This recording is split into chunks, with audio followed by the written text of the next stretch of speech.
There's a great camaraderie in the film. And of course, two of the three. I would say Tom is ended up being the... Val Kilmer was one of the most iconic actors of his time. A Hollywood legend whose performances in films like Top Gun, The Doors, and Batman Forever left a permanent mark on pop culture with his chiseled looks, intense charisma, and undeniable talent. Kilmer became a household name, admired by fans and respected by his peers. But behind the fame and the spotlight, a darker story was unfolding, one of illness, isolation, and quiet suffering. For years, Kilmer battled a very serious illness, a diagnosis he initially kept hidden from the public when he finally opened up about his health struggles. Many were shocked by how much he had changed. His voice, altered his body, frail. Still, no one truly understood the extent of what he was going through. That is until the release of his autopsy report. What it revealed was disturbing and heartbreaking. It pulled back the curtain on a man who had endured far more than he ever let on, from physical deterioration to emotional pain. The report paints a tragic picture of Kilmer's final years in this video.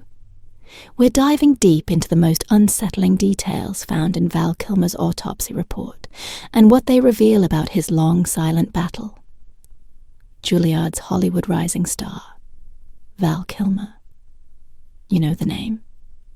You know the face, but before he became a Hollywood heavyweight, before the iconic roles, the legendary lines, and the global fame, there was a beginning, a fast-moving, no-nonsense journey that started in Los Angeles, California on December 31st, 1959.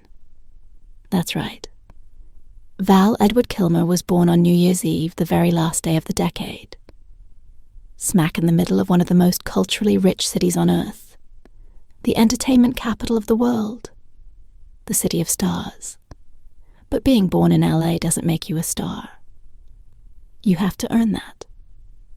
And that's exactly what Kilmer did, even as a kid. There were signs, energy, creativity, focus. He was observant, driven, serious about the things he loved. And one thing became clear early on. He loved performance, not just acting for attention, not just play. Acting for fun, but real. Acting, storytelling, emotion expression. He wanted to learn it. He wanted to master it, while most teenagers were figuring things out. Kilmer was already locked in, already dreaming bigger, already moving towards something much more. And then boom, 1977. He makes history at just 17 years old. Kilmer becomes the youngest person at that time ever to be accepted into the legendary Juilliard School's drama. Division let that sink in the youngest Juilliard, one of the hardest schools to get into on the planet. The kind of place where talent meets discipline, where dreams go through fire and come out forged into real skill. They don't just hand out spots. You audition, you compete, you bring everything you have. And Kilmer did, he brought it, and they saw it, and they said yes.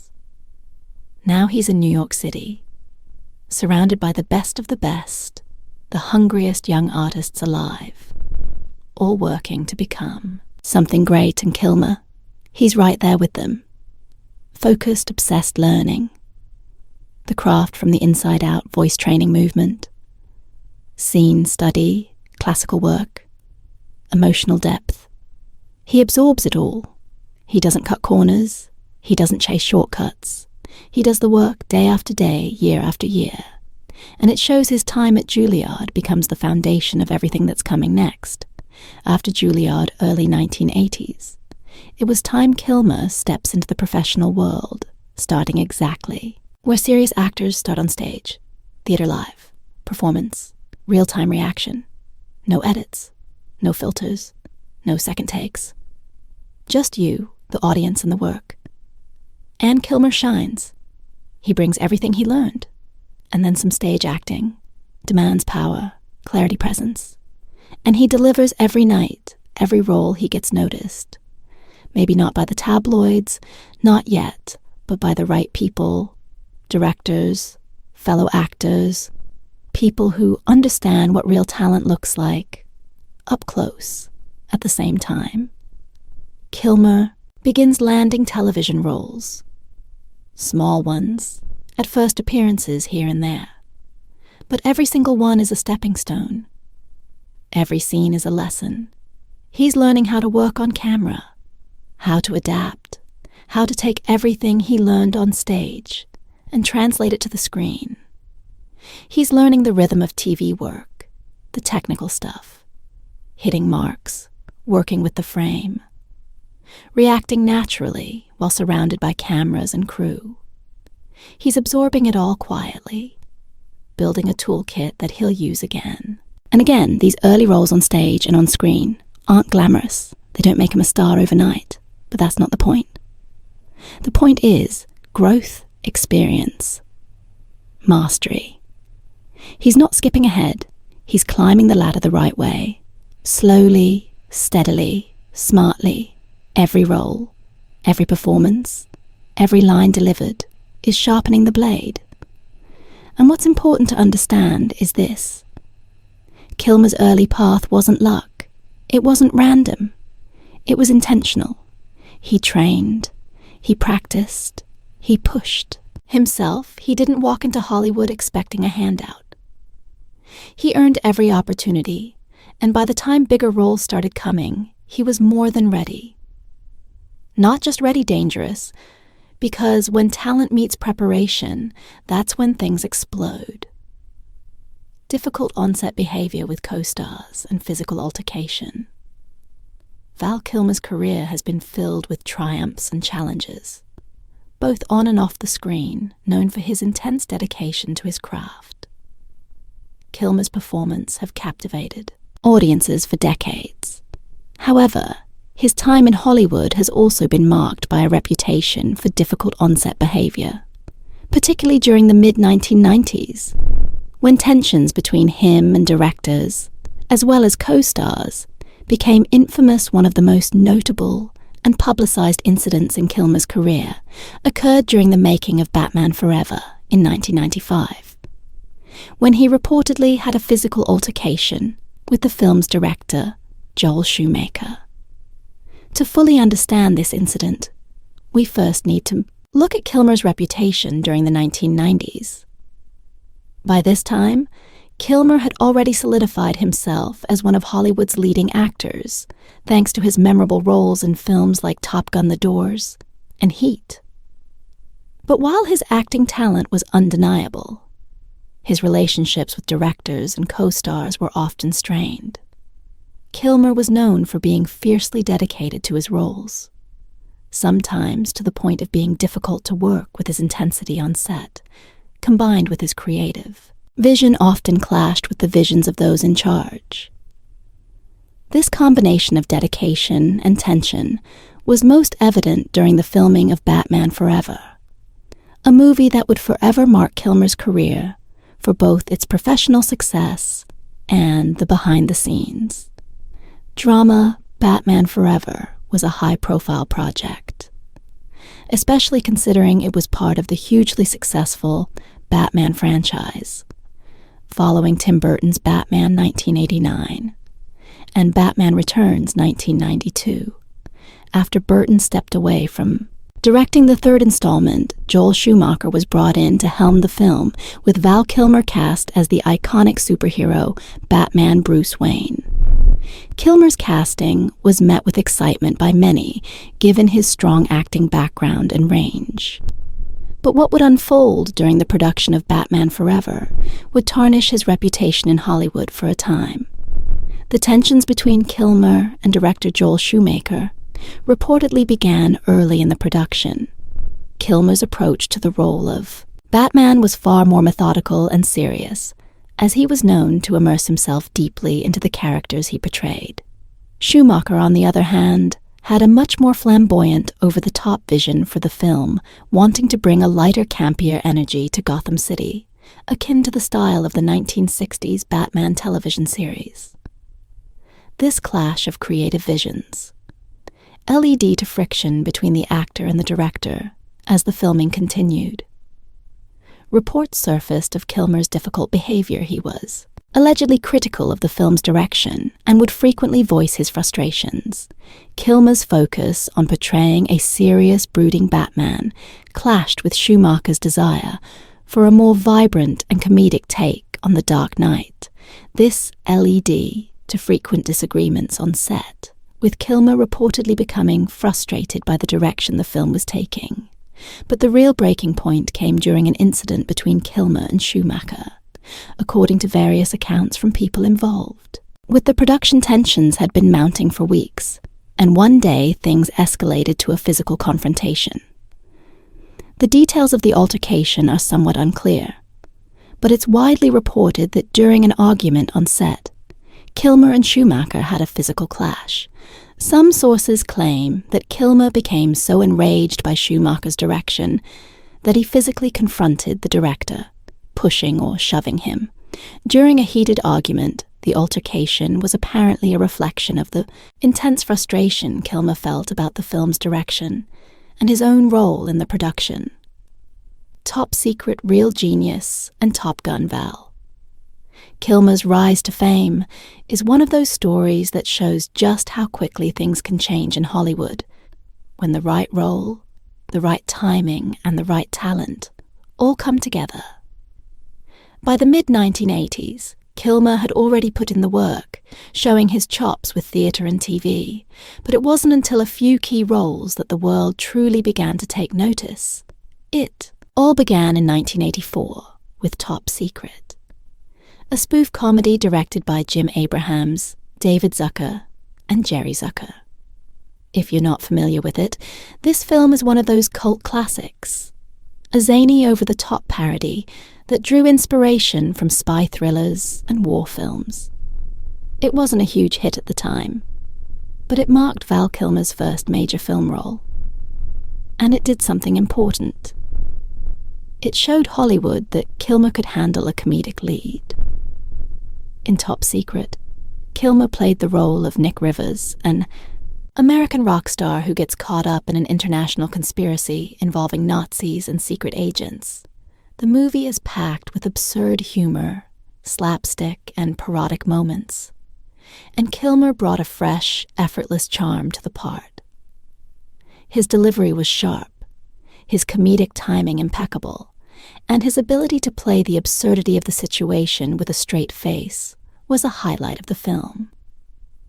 While the movie itself didn't set the box office on fire, it was clear that Kilmer had something special. He had the screen presence, the charisma, and the ability to take on a leading role with confidence.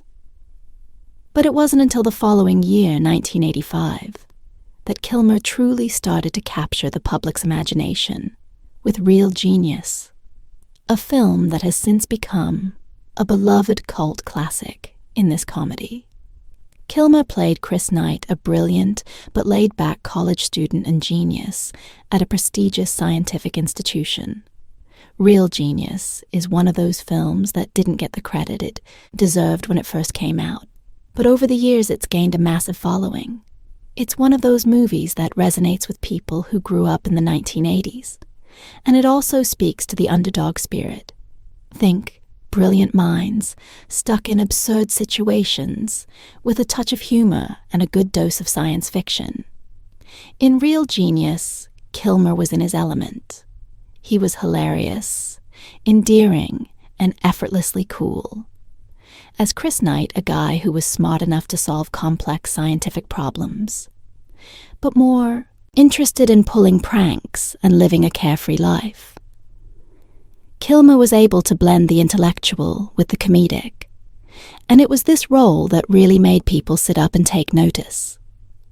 While Real Genius wasn't a huge box office hit, initially it became one of those movies that people kept going back to, quoting lines and appreciating the unique chemistry between Kilmer and his co-stars. But 1986, that's when everything changed for Val Kilmer. In 1986, he landed the role of Iceman in Top Gun, the film that would launch him into the stratosphere of Hollywood fame, directed by Tony Scott and starring Tom Cruise. Top Gun was not just a movie. It was a cultural phenomenon. It became a massive commercial success, grossing over $350 million worldwide, and making stars out of its entire cast.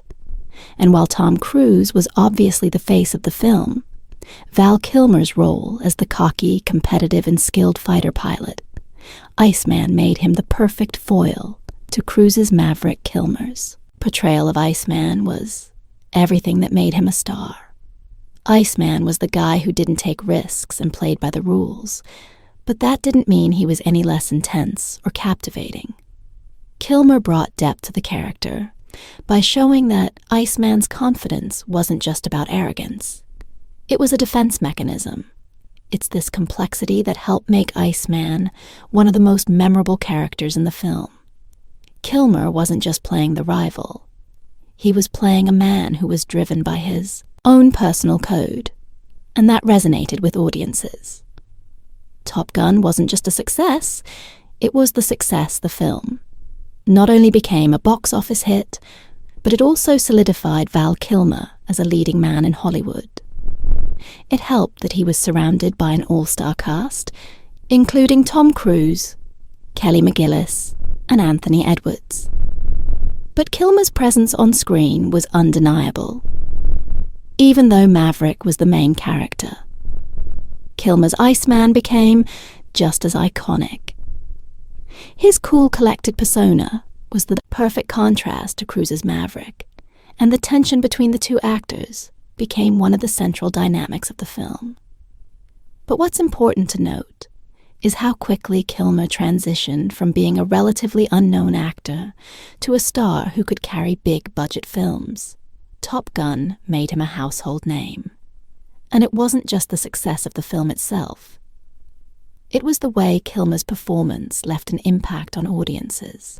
The cool, reserved demeanor of Iceman became a symbol of confidence, and that character, combined with Kilmer's undeniable screen presence, made him a go-to actor for action films. And beyond the success of Top Gun was a turning point for Kilmer. It was his breakout role that made him a star, but it also set the stage for the kinds of roles he would take on in the years to come. Hollywood had officially recognized Kilmer's talent, and he now had the momentum to make his mark in the industry. It wasn't just about one big hit. Top Gun was the perfect storm that launched him into a career that spanned genres with a range of performances that showed his versatility as an actor. After Top Gun, Kilmer became a leading man, taking on roles that range from historical dramas to action-packed thrillers. The incredible thing about Kilmer's rise to fame is how quickly it all happened, from his first major film role in Top Secret to the cult favorite Real Genius, and finally to the global phenomenon that was Top Gun. Val Kilmer went from being a young actor with potential to one of the most sought-after stars in Hollywood, and it all happened in a span of just a few years. Breakout roles in The Doors, Tombstone, and Batman Forever. In 1991, Val Kilmer's career reached a significant milestone with his portrayal of Jim Morrison and Oliver Stone's. The Doors, the film, chronicled the rise and fall of the iconic rock band, and Kilmer's transformative performance. As Morrison garnered widespread acclaim, critics praised his ability to embody Morrison's complex personality, from his rebellious and charismatic persona to his more vulnerable, introspective side. Kilmer's dedication to the role was clear. He learned Morrison's music and even mimicked the singer's vocal style. His portrayal earned him a Golden Globe nomination and solidified his status as a serious actor, capable of taking on complex and demanding roles. Kilmer's success continued in 1993 with Tombstone, where he portrayed the legendary gunslinger Doc Holliday. The film, directed by George P. Cosmatos, became a cult classic, largely due to Kilmer's standout performance.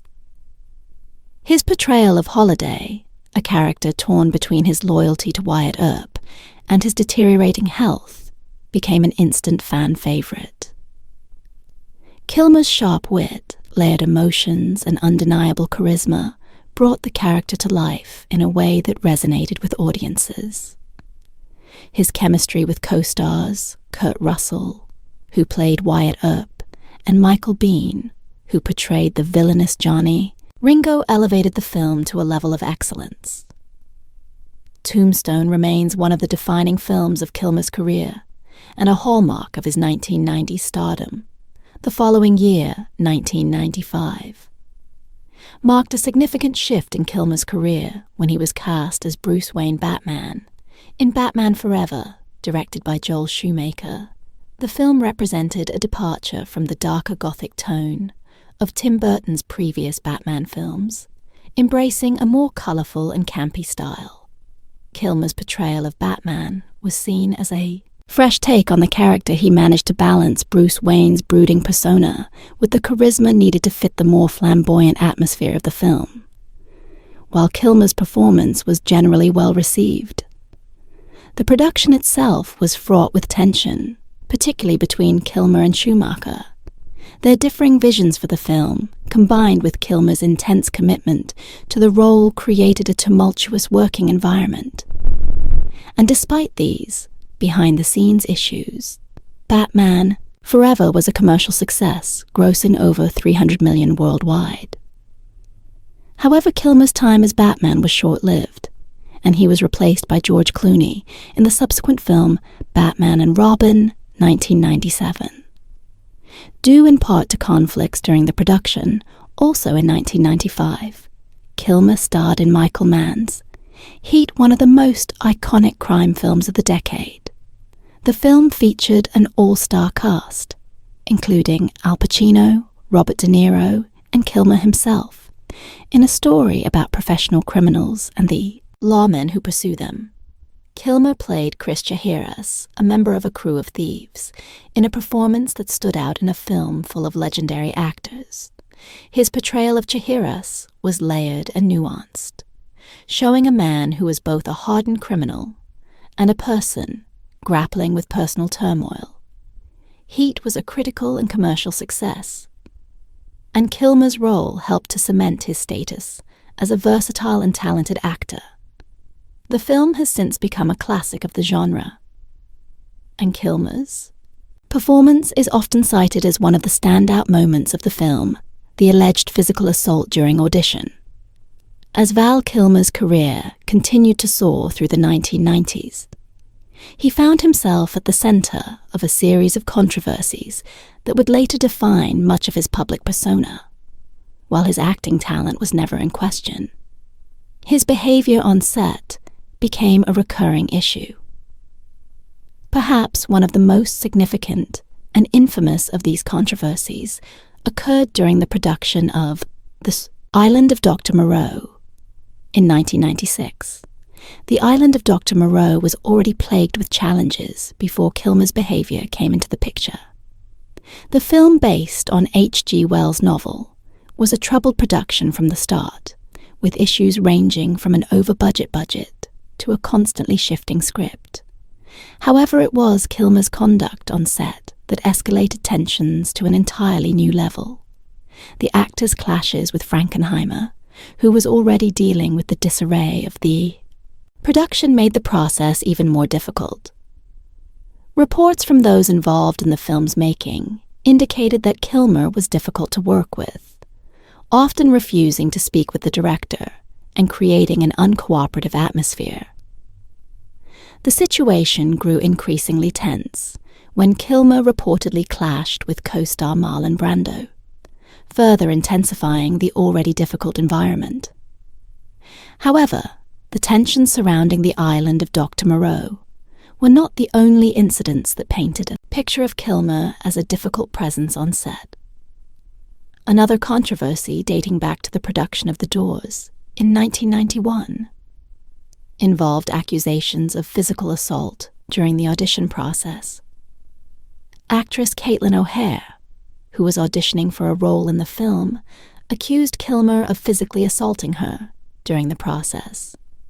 O'Hare claimed that Kilmer hit her, though the details surrounding the allegation were never fully confirmed, and Kilmer never faced legal action over the claim. The accusation, however, added to the growing narrative of Kilmer being difficult to work with and contributing to an increasingly volatile reputation within the industry. The incident with O'Hare, regardless of its specifics, further complicated Kilmer's already fragile relationship with Hollywood. While Kilmer was recognized for his immense talent and his ability to bring depth and complexity to his characters, such controversies led to growing scrutiny.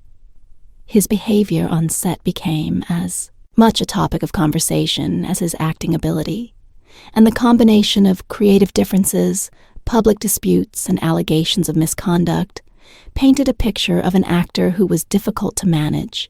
Kilmer's intense dedication to his craft and his fierce commitment to the roles he portrayed often put him at odds with directors, co-stars, and others involved in the filmmaking process. The allegations of physical assault during the Doors audition, combined with his conflicts on the island of Dr. Moreau, were indicative of a larger pattern in Kilmer's career. While Kilmer's talent as an actor was never in question, his behavior off-screen led to increasing reports of tension on set and conflicts with those around him.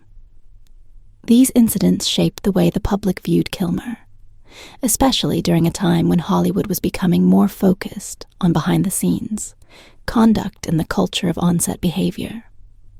The death throat cancer and disturbing autopsy finding of Val Kilmer, as Val Kilmer's career continued to evolve in the to and beyond his life off-screen, began to take a darker turn in 2015. Kilmer was hospitalized under mysterious circumstances, and rumors about his health quickly started circulating. Despite the widespread speculation, Kilmer publicly denied that he had cancer, dismissing the concerns of both the public and the press. For a time, he maintained a level of privacy about his condition, only revealing a few details about his health. Struggles, however, by 2017, Kilmer was forced to face the truth about his health. In a surprising announcement, he confirmed that he had been battling throat cancer for several years. Kilmer shared with the world that his fight had been a difficult and personal journey, which had included undergoing a tracheotomy, an invasive procedure that altered his voice permanently. The actor's voice, once so distinct and recognizable, was significantly impacted by the surgery, leaving him with a hoarse and often faint sound. This was a stark contrast to the confident, commanding voice that had brought so many of his iconic roles to life. Despite his health struggles, Kilmer's life remained largely private. His fans and the public had little insight into the severity of his condition in the years following his diagnosis. Kilmer's health, however, continued to deteriorate quietly in the months leading up to his death on April 1st, 2025. Kilmer withdrew from nearly all social contact. It was during this time that the public began to realize the extent of his physical decline. Even though Kilmer had avoided disclosing the full scope of his suffering, Kilmer's death initially seemed to be the result of complications from pneumonia, a lingering effect of his ongoing battle with throat cancer. The coroner's report, however, painted a far more troubling picture, revealing unsettling details about Kilmer's final months. His physical and emotional health. His autopsy revealed the depths of his decline issues that had been overlooked or hidden from view during his later years. These findings would ultimately cast a new light on the actor's final moments, raising questions about how his suffering was managed.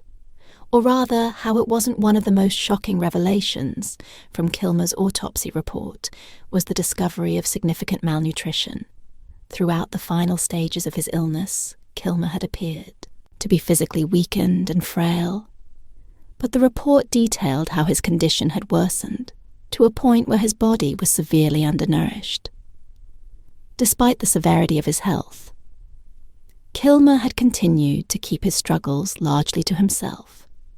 which made it difficult for his family and friends to fully understand the extent of his suffering. His refusal to accept help, whether medical or emotional, meant that these signs of physical decline were not properly addressed beyond malnutrition. The autopsy also revealed that Kilmer had been living with untreated infections. These infections had likely contributed to his overall weakening state, making it even more difficult for him to recover or manage his condition. Kilmer's decision to turn down medical help in his final months became one of the most heartbreaking aspects of his decline reports, suggested that he had become increasingly isolated, avoiding visits from loved ones, and retreating into a world of solitude. It's unclear whether this withdrawal was a result of his physical deterioration, or if it was rooted in emotional or psychological pain that Kilmer had yet to share with those closest to him. The autopsy findings also pointed to the toll that prescription pain medications had taken on Kilmer's body. High levels of painkillers were found in his system, suggesting that he had been living with unmanaged pain for a significant period of time.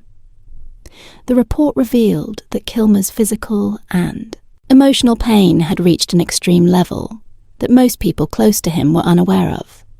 It was clear that Kilmer had suffered silently, hiding the true extent of his discomfort from those who might have been able to help. The combination of malnutrition, untreated infections, and a heavy reliance on prescription medications painted a picture of a man who had been in chronic severe pain, both physically and emotionally. His refusal to seek help, whether from doctors, family, or friends only, made his suffering worse. And ultimately, this isolation played a role in his early passing.